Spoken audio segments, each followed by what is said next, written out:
D'abord j'étais sage-femme, avant d'être maman, j'ai d'abord été sage-femme. Puis j'ai travaillé dans plusieurs maternités. Ça me plaisait bien, j'appréciais mon travail, je trouvais mon compte à ce moment-là. Et puis j'ai été enceinte, et puis j'ai accouché la première fois. Et j'ai accouché à la maternité, sous péridurale. Un accouchement qui, médicalement, aux yeux du personnel, s'est très bien passé. Et qui, moi, m'a profondément traumatisée. Parce que cette péridurale, elle m'a empêchée de ressentir mon bébé qui descendait.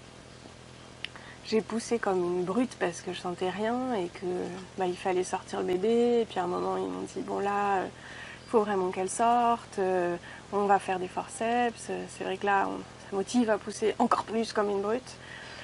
Et puis elle est sortie et bien sûr, j'étais heureuse de la découvrir et c'était merveilleux de devenir maman. Et en même temps, c'était un des moments les plus durs de ma vie. J'avais l'impression de recevoir l'injonction que j'étais forcément heureuse parce que je venais d'accoucher et d'avoir autant de souffrance physique en fait. une épisio énorme qui m'empêchait de me tenir debout. Je pouvais même pas la changer tellement ça me faisait mal. Tellement de difficultés qui ont été complètement niées par l'équipe médicale qui m'a dit mais tout va très bien, il n'y a aucun problème. Et c'était tellement pas ce que je ressentais. Ça a été très difficile et du coup le lien avec ma fille a aussi été pas simple parce que toutes ces douleurs et toute cette souffrance après la naissance a été très intense et ça coïncidait à son arrivée quoi. Donc le lien avec elle a mis du temps à se faire. Elle m'a faite maman mais c'était pas si simple. Ça a été un chemin, vraiment une période difficile pour moi de devenir maman, de souffrir autant, de me rendre compte que professionnellement ce que je faisais c'était violent, même sans le vouloir en fait, que c'était quand même violent. Et j'ai commencé à chercher. J'ai commencé à me renseigner sur ce qui existait d'autre, sur comment on pouvait faire autrement, et j'ai découvert un autre monde que je connaissais absolument pas. J'avais jamais entendu parler d'autre chose que ce qu'on nous enseigne à l'école de sage-femme. Et ça m'a ouvert un horizon incroyable. Je travaillais toujours à l'hôpital. C'était devenu plus compliqué de travailler à l'hôpital. Par contre, j'avais vraiment beaucoup plus d'attention à tous ces petits gestes qui peuvent avoir l'air de rien et qui peuvent être tellement blessants pour les femmes. Et quand j'ai été enceinte une nouvelle fois, avec mon mari, on est allé assister à une conférence sur l'accouchement à domicile et donnée par les sages-femmes locales qui faisaient l'accouchement à domicile. Et là, il y avait 3 sages-femmes, et dont une qui a passé toute la conférence à dire que les sages-femmes hospitalières étaient vraiment horribles et à dire que les femmes qui choisissaient d'aller accoucher à l'hôpital, c'était de leur faute si elles étaient maltraitées, quoi. Donc moi, j'étais et la sage-femme hospitalière horrible et la femme qui avait choisi d'aller accoucher à l'hôpital. C'était encore pire. Je suis sortie de là vraiment très mal, très en colère contre cette femme. C'était dur à entendre. Et j'ai décidé d'accoucher à la maison, mais pas avec elle. Je voulais surtout pas entendre parler d'elle. Et puis j'ai été enceinte, et puis en fait, le terme était prévu mi-août. Je crois que j'étais beaucoup dans l'ambivalence pendant cette grossesse, dans ce que j'étais en train de découvrir comme monde et comme ouverture, et l'accouchement à domicile et toutes ces alternatives possibles.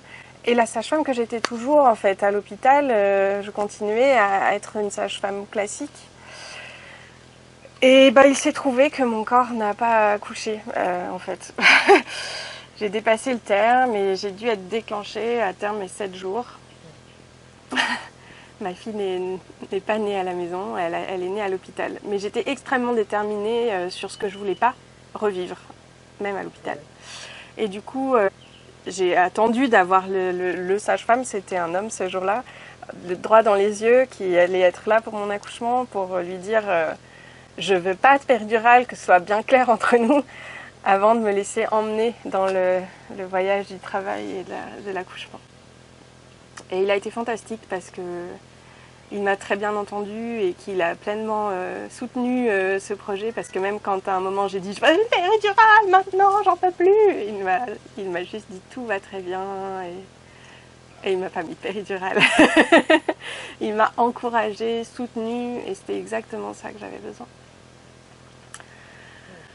Et c'était une belle naissance, très intense, mais c'était une merveilleuse naissance qui m'a réparée vraiment de ce que j'avais vécu la première fois, en tout point. C'est-à-dire que même mon périnée était beaucoup mieux après la naissance de la deuxième qu'après la première, où j'ai vraiment traîné ces problèmes de périnée très longtemps.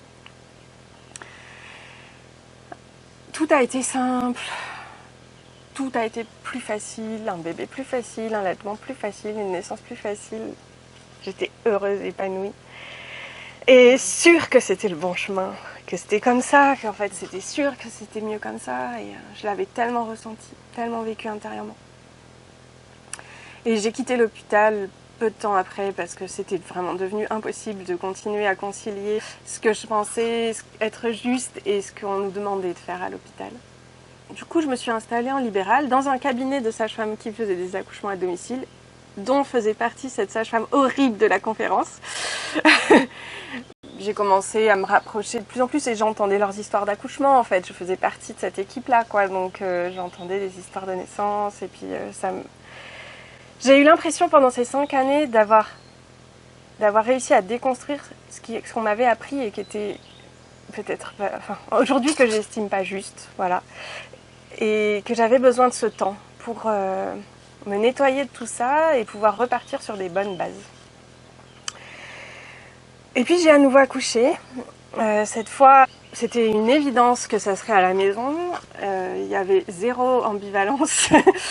Et ce bébé est né à la maison et c'était juste extraordinaire, d'ordinaire.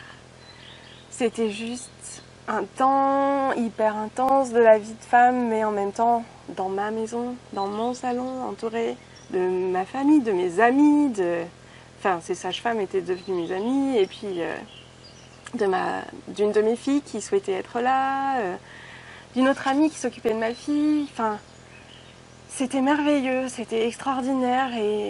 Et après ça, évidemment, quand je suis revenue à reprendre le travail, quand mon fils a eu 1 an et demi, bon, j'ai pas tenu très longtemps à pas faire d'accouchement. J'avais tellement envie que les femmes puissent vivre ça, qu'elles aient ce choix en fait, que ce soit une possibilité pour elles.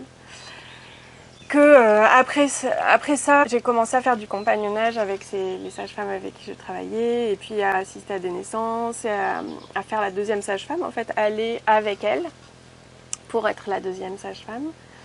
Elles m'ont beaucoup appris et je leur suis vraiment très reconnaissante de m'avoir permis de trouver ce chemin. Et puis au bout d'un moment, j'ai eu besoin d'un peu plus d'indépendance, de simplifier mon quotidien. Je travaillais un petit peu plus loin de chez moi. Et donc j'ai choisi d'installer mon cabinet dans le village où j'habite. Et ça a été une révélation de me retrouver pleinement maîtresse de mon travail, de devenir la sage-femme principale des couples que j'accompagnais. Alors je travaille toujours avec une équipe, on est 3 là pour l'instant, peut-être bientôt 5. On a besoin d'aide. Et on essaye d'être toujours 2 aux accouchements pour faire un binôme pour les couples.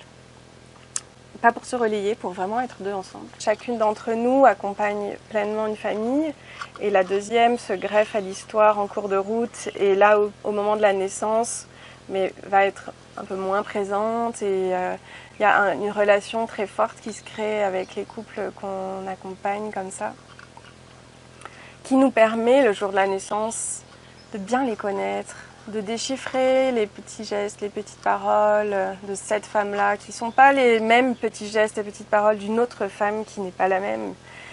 Et ça nous permet de sécuriser énormément la naissance sans intervenir. On examine exceptionnellement les femmes, on les laisse complètement dérouler leur travail toutes seules. On les prépare très bien. Et elle nous appelle généralement assez tard dans le déroulement du travail. Ce qui est bien parce que nous, on a un peu remarqué que si on arrive tôt, on a tendance à finir par être plus interventionniste et à avoir du mal à ne rien faire.